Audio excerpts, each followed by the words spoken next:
Hi, today we're going to be talking about the journey that Joseph Villareal took from being a site supervisor to starting and running his own construction business. So stay tuned and let's get into it and hear what Joseph Villareal has to say. Mr. Joseph Villareal, how are you? Dude, how are you, sir? I'm excellent. I see you are living the life. You're in the truck, making this podcast happen. I am. I'm in the superintendent C-suite here, sitting on a paving project we have in San Antonio. So no, I'm. I appreciate. I hope there's no equipment noise or anything in the background for you. Yeah, so far it's okay. Yeah, so far if there's a bit of lag, we'll ask everybody to bear with us through that. But actually, I love it. I think this is quality and this is reality. A lot of the people listening to this are not at their desk; they're in the truck or they're in the field somehow. So I appreciate you taking a minute away for us. Yes, sir. Yeah. So San Antonio. Yeah, San Antonio. Been here for a little over a decade. Been in construction here for about a decade, and it's hot. We're getting into the summer months. It's brutal. Yeah. We didn't get any snow this year, but it's hot and nothing changes. It's like this every year. Yeah. Welcome to construction. Oh yeah. Right. Hey, why don't we give people an introduction? Joseph Villareal, who the heck are you? And how is it you even come to be speaking to all these forward-facing contractors all over the world? Well, Dom, I'm again Joseph Villareal. I own Vial Civil Group out of San Antonio. I've been in construction. I went to school, received a construction management degree, and started in the GC world. Right Oh, after that,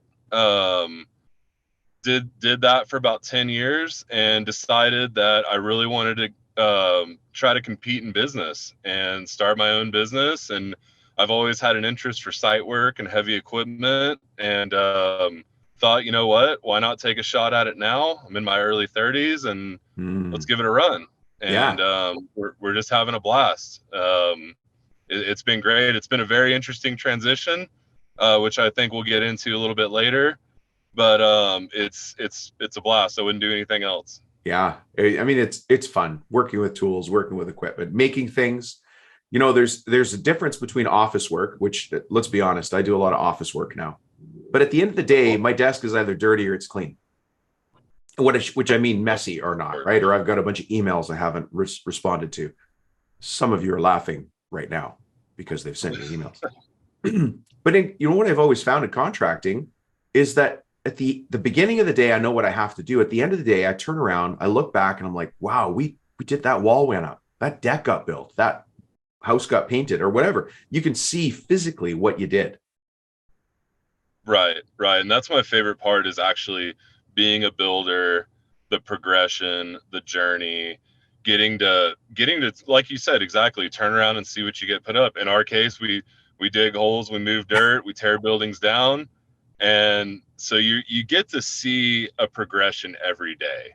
Yeah. And that's what I love about it. It's progression, of course. Yeah. You just gave me this flashback. I think there was a Simpsons episode that's Bart Simpson's dream job. There you go. Demolishing homes. It's fun until you have to clean up the mess. Oh, yeah. Tearing stuff down's fun. It's just cleaning it up's not. That's when everyone tries to leave. Yeah. Yeah. Well, then, and I don't know what's going on in San Antonio, but I agree with this, by the way, but the environmental concerns about separating the rubble, the debris, pulling out things, and it's hard to do. Yes. It needs to be done. So I get that. But just the other day, we were renovating. I have an old building that needed to be redone. One of the suites needed to be redone. In order to do that, you have to have the drywall tested for asbestos. Of course. If it's tested for asbestos, you have to double bag it in these clear bags, and then they limit how much you could throw away. Right. And there are points of friction in that make it where somebody who just cares about the money and doesn't want to do things right is tempted to do it illegally. Of course. Right? Because unfortunately that's reality. It is, isn't it? And so I suppose as we go forward in demolition and how do you call it? Waste management. Now suddenly I'm talking about waste management. What am I doing? That's not my thing. But you know what? There has to be systems put in place to make that friction go away so that it's easier for people to do the right thing, is where I'm going. Right. And Dominic, that's a whole nother topic, of course, Yeah. is demolishing. Recycling is a massive industry. I feel like we play a very small role in that with doing the actual demolishing and separating work. But yes, you are 100% correct. That is a massive topic. It's a massive issue, Yeah. and going forward as we're redeveloping cities, redeveloping towns, and instead of, as greenfield construction starts to move further outside of areas, there's always going to be remodeling work. Mhm. There's always going to be remediation work, demolition. You're like you said about asbestos. There's tons of different chemicals and things that were built in previous technologies that now we're finding that are hazardous, that have to be disposed of in a certain way. And I Yeah. mean that's a whole nother topic. It's massive. Let's leave that for maybe we'll have you back. You just opened it up. Yeah, there you go. Yeah. Yeah, Yeah. we'll have another one on that one. Yeah. So listen, you started as a site super. I mean, you got your degree, construction management, and then you moved into the GC world. What was your first role straight out of school? So right out of school, I was an assistant superintendent. I worked for a powerhouse general contractor in San Antonio. Excellent company, 50, 60-year business, massive organization, Hmm. top high quality GC. And I was very fortunate. I was on a great crew. I learned a lot. I was on, different school projects, hospital projects, multifamily projects. I was on a very wide Oh, wow. variety, early on. And so I feel like that really helped me kind of understand everybody's scope of work. But I was always the guy that I would find a way to be outside. I would find a way to be outside with the dirt crews, with the Yeah. utility crews. I would be assigned, hey Joe, go up to the third floor and do an above ceiling punch list on this wing of the school. Yeah. And I'd be like, okay, no problem. But then I was always looking out the window, like, man, I wish I was out there on that dozer, or I wish I was out there shooting elevations, or checking grades, or laying out utilities. And so I've always been fascinated with the dirt world, Yeah. and kind of seeing it. And I got it kind of I would say I got a education on the job of just studying and watching every single site contractor we had. How do they move dirt? Where do they park their trucks in the morning? How do they use their layout technology? And I was just fascinated with the progression of site work and utility work and just civil construction. Oh, so And many so, questions. I have so many yeah, questions for you. So okay, I'm going to ask them both. I have two right now. I'm going to ask them both to you so I don't forget. But I okay, love, and you're just following what naturally you love to do, yes, right? This is your happy place. Even today, for our interview, you found a way to be outside. You're not in your office. You're in the of field, course, yeah. right? I've Yeah. got I was a laughing when you thousand said, emails and payroll and pay apps to do, but I'd rather be out here. yeah, do it, at the It's my face of it. thing. Yeah. Yeah.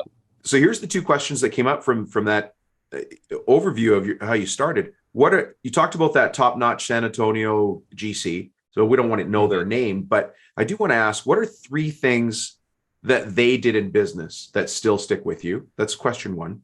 And then Okay. question number two is, you said you worked with lots of other subs who were, doing dirt work. What did the best do differently?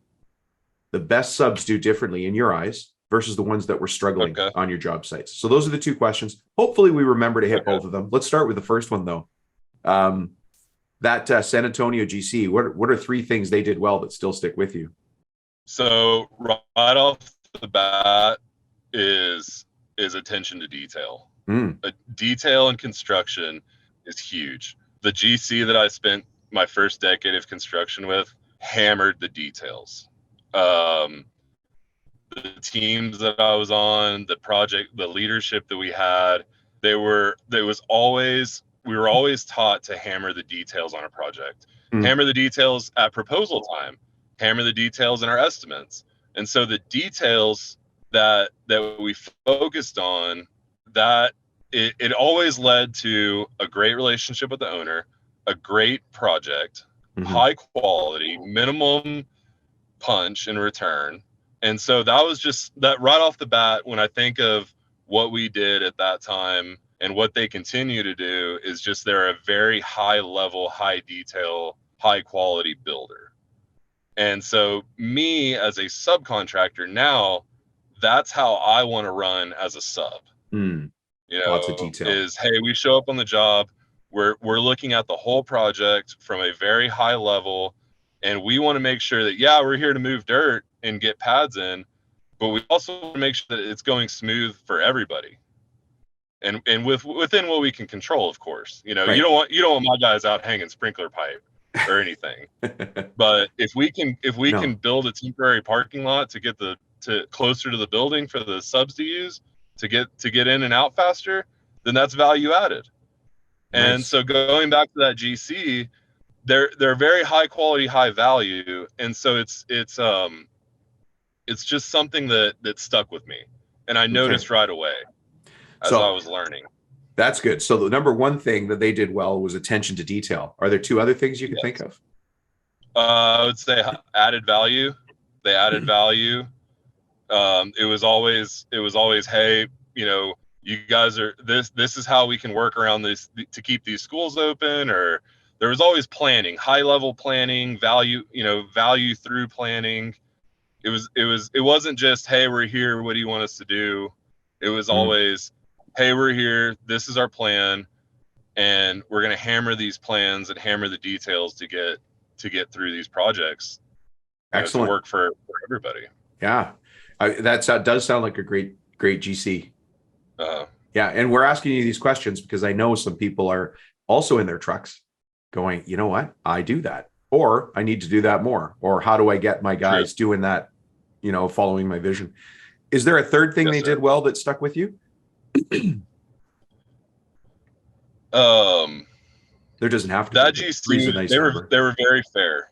They're a very fair contractor. They're very fair with our subs. They're very fair with the people there.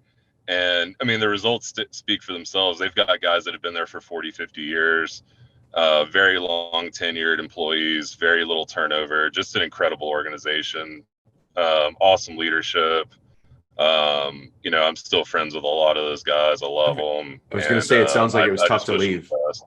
Yeah, it sounds like it was tough to leave. It was one of the hardest things I ever did, because I had a great career. I had a fantastic career. I could have stuck it out as long as I continued to produce for them. Right. And but I just had that desire to compete, and you know, business, as you know, is the highest level of competition. Absolutely, every single day. Yes, every single day. Every day. Yeah. There's a great saying. So the difference between a lion and a gazelle. Every day a lion wakes up knowing he's got to eat a gazelle to live and continue and provide for his family. And every day the gazelle wakes up knowing it has to outpace the lion. And that's business. In that little allegory, in that little story, is the story of business. Is every day, you know, when you and guys like you and I wake up, business owners, and this goes, you and I are talking, but this goes to everybody listening. Our world is just different. Our world is different because when we wake up in the morning, we start different. The alarm goes off, and you might wake up before the alarm, but before your feet hit the cold ground on the side of your bed, you're already thinking about your company. Before you get to the bathroom to wash your teeth and everything else, you're already thinking about the company. Right. Everybody else that works in your company starts thinking about work the minute they pull into the driveway. Right. And that's the first difference that we have as business owners, is how we're wired. We're just wired that way. And so the challenges that we have are unique because we see the world in different ways, which is why you have to find other business owners to hang out with. I've asked you here today to give your perspective because you're another business owner and somebody wants to hear exactly what's going on in your world because it relates to theirs. So this is excellent. I 100% agree. Yeah, I know. And Dominic, it's a mindset. It's a mindset. Is, you know, I same thing. I wake up in the morning and I'm like, I've got 8 to 10 things on my list that I have to do today Yeah. Yeah. forward, and I'm gonna do these as aggressively as possible, and we're gonna get it done. And you try to pass that energy and that aggression onto your team so that they can go out there and get it done as well at that level. Yeah. Hey, let's take that to the next level. The second question I asked you is, looking when you were a site super for this, a site super for the super duper San Antonio contractor, you saw a lot of other subs. What did the best do differently from those that struggled? The best subs do differently. They planned 100%. Is having a plan. They executed well at a high level. They were very efficient, and they were aggressive. Mm. It's those four things. I mean, number one, having a plan. I mean, there was so many times where we would have a sub come on the job, and they'd send some guys out and say, "Okay, I'm here. What do you want us to do?" And it's like, "Well, hey guys, you haven't even start. You haven't even you're not even halfway through your scope of work. It's like there's there's there's so little planning. Everybody's so busy that it's like, I need a guy here, I need a guy there. We need, this needs to be caulked or taped and floated or painted or vice versa. But the best subs, the best performers seem to be the best planners. Mm. And so it never failed. We'd be on a job, site contractor would show up, new project, and the best ones had a plan. And 99% of the time, their plan that they thought of on their own was exactly what our superintendent's plan was, or within a few steps of each other, maybe a couple differing things here. But the subs that come in with the attitude of, I'm here to help this Mm. job, and I'm here to get through this project as efficiently and as fast as possible with a solid plan in place and in motion, seem to be the most successful. Right. Those are great. Two great points. We should have made those two the topic of this whole podcast, but now you and I have come up with three different subjects for today to explore. That's pretty good. I think we're going to be busy. Yeah, I think so. I think so. It's good we have a plan. So let's go Yeah. back to the core question. How did being that site super help you start your construction business? Now that you've seen these, you've given us 7 different observations that you've made in your career as a site super. How do those float over into how you do things now? So a lot of it starts with the details, and the plan. Planning and details are the two biggest things. When I left my career to start this construction company, Hmm. I was by myself. I had a skid loader and a mulching head, and I was going around the Texas Hill Country clearing lots for custom homes.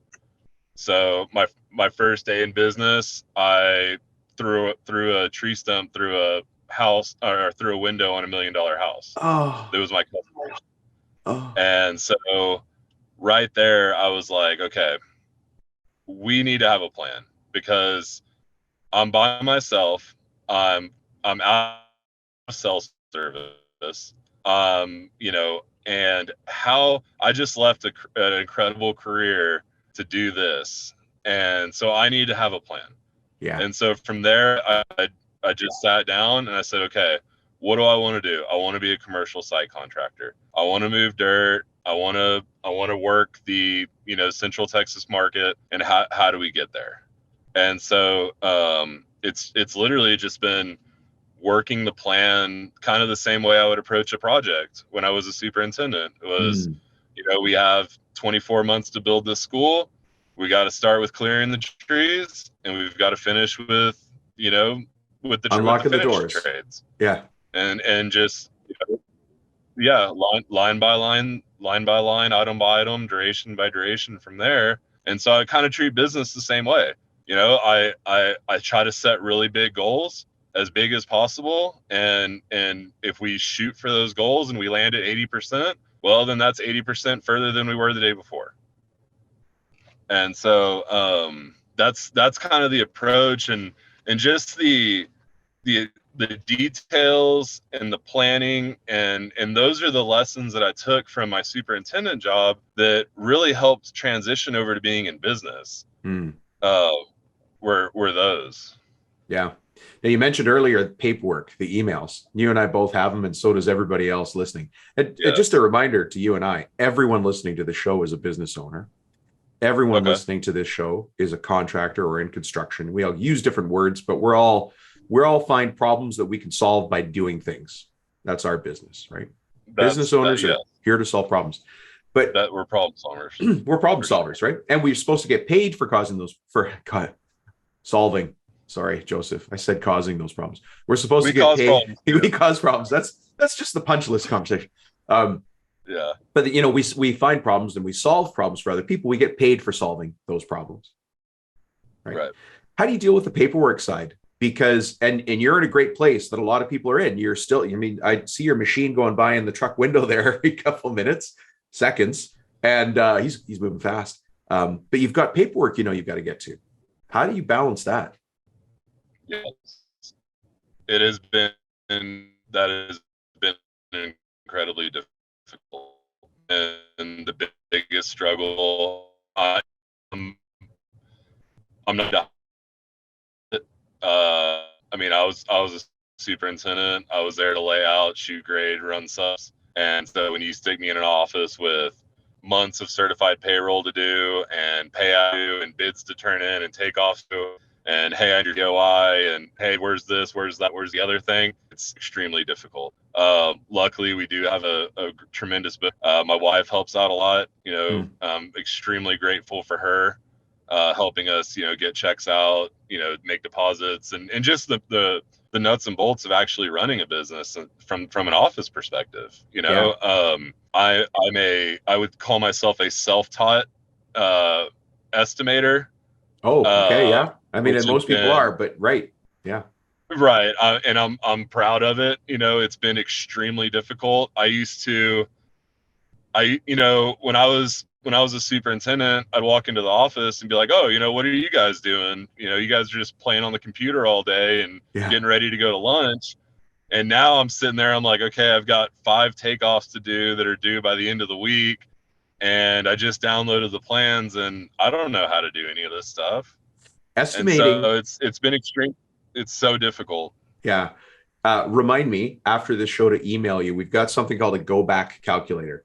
It's got a couple different names depending on where in the production process you are. It's a go back calculator, but what it really does is help you understand the value of 1 hour of your time. And it adds in things like profit for you and your family. It adds in burden rate.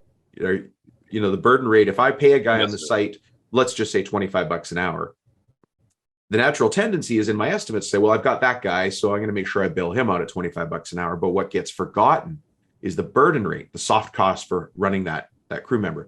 Anyways, you don't have to remind me. I put it down here in my notes already. I'll send you that go back calculator, but it's also called the cost of an hour. And it's incredible the kind of things that people find out that they're undercharging for jobs at the estimate phase, right? And estimating is interesting because it's like making that decision in the, you and your buddies decide to order pizza and somebody goes, yeah, no, don't put any green peppers on that, because they know that's going to cause indigestion later. Yes. Right. And so problems in estimating show up as problems throughout the whole process. True. Yeah. And so it's been a struggle, and now I feel like we're dialed in. We've been doing it for a few years now. We've got some better systems in place. I have some outside help that helps us do takeoffs and things like that. But when I was getting started, my first couple, I'd have a friend that was a project manager for another company, and hey, Joe, we want to, we love what you're doing. Try us out, give us a bid. And I would bid these things like, as if we were going out to do it ourselves. Let's say, oh, this is a 10,000 square foot parking lot. We're going to need a DA dozer. We're going to need all this other stuff. So then it's like, it's totally overkill on everything that what I thought, overkill on quantities, overkill on materials. I didn't know what we were doing. So I'd turn in a bid and they'd be like, hey, you're 5X, 2X, 3X more than any of the competitors. And I'd look and I'd be like, oh, well, I threw half of, our local Caterpillar's dealership equipment at this job. Right. There's, of course, we're not competitive. And so it's been a struggle to try to get that dialed in, Yeah. Hey, what's it actually cost to do these jobs? What do we really need to do these jobs? What can we offset with some technology?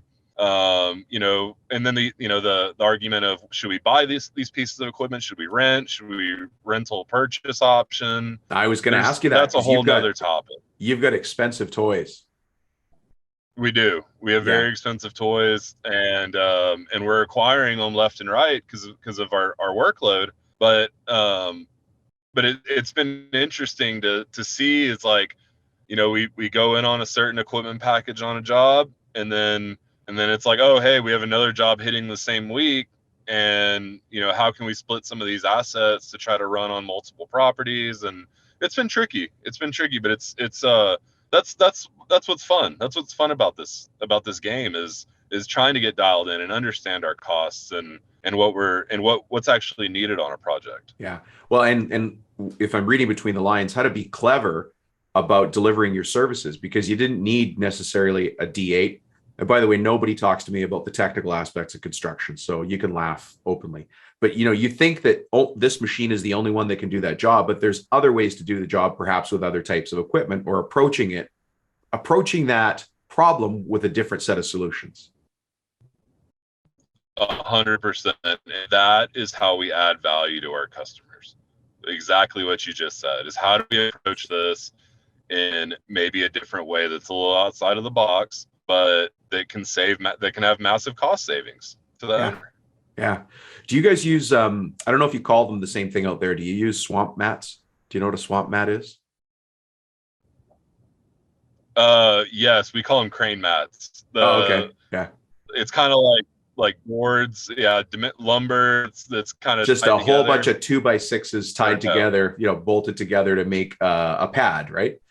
Yes. But those extend the season in some cases, or allow site access for swampy areas without environmental damage or without getting your dozer stuck.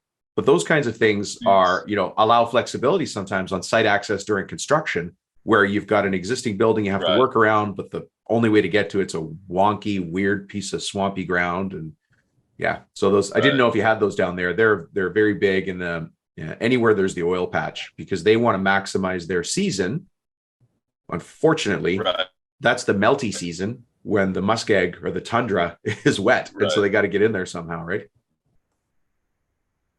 Wow. Yeah.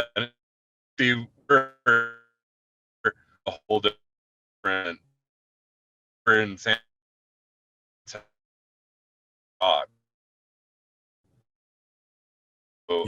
You're breaking up just a little bit. We have a lot of rock excavation, a lot of drilling. We have a lot of really hard surface. Limestone is really accessible. Yeah. Can you hear me?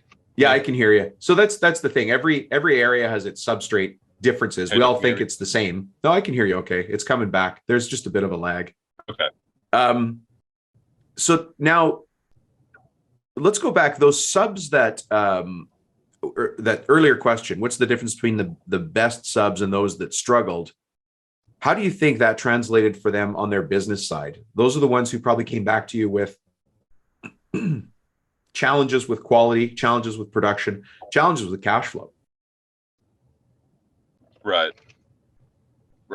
And we would see that. I mean, it was always the subs. Perception's reality. If you are on a project and you have somebody that's very unorganized, very, they're low quality, you can tell that normally if it's bad up front, it's probably bad in the back too.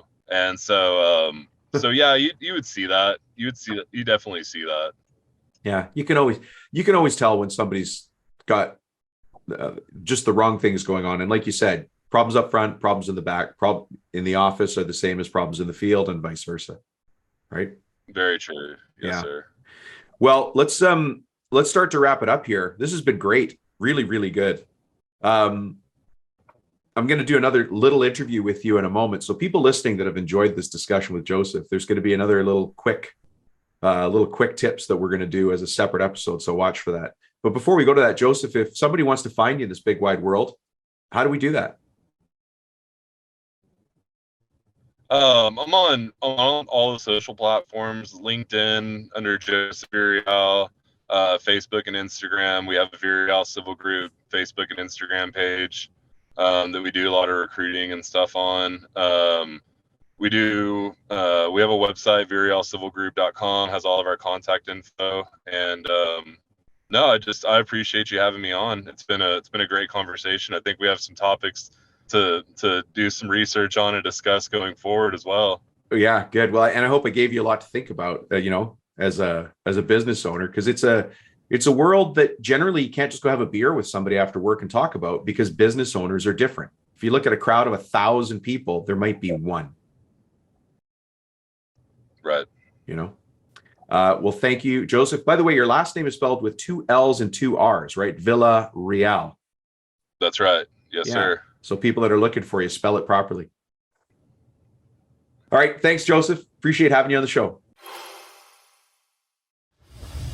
Well, Mr. Joseph Villareal, thank you for that insight into what it took to start your business, from being an employee, working at a GC, and by your own admission, a great GC, learning those lessons, sharing them here with us today was fantastic, and then starting your own construction business. During the show, guys, you heard me promise Joseph a report. It's called the Go Back Report, or the 1 hour time calculator. I've just emailed that off to him. It is a super important report. If you've listened to my show at all, you've heard me offer it before. If you guys want the report, it's just send me a text message and I'll shoot it off to you. It's just a 1-page Excel spreadsheet, but it's a calculator that gives you, first, it gives you confidence in your estimating, confidence in your numbers. And you can use it 100 different ways in the business. So at the beginning of the process, estimating, but also at the end, when you're going back and doing punch lists or go backs, you have to understand what the cost of those is, and tell your team, the critical people on your team, perhaps your estimators, et cetera, what that's costing the business, so that we can change that mistake in the future. So here's how to get it from me. Shoot me a text message. My cell phone number is 315-903-7853. And then just send me the word "go back" and I'll know what it means. So send me a text message, 315-903-7853. Just say "go back," and then I'll send you off the Go Back report, and you can use it in your own business.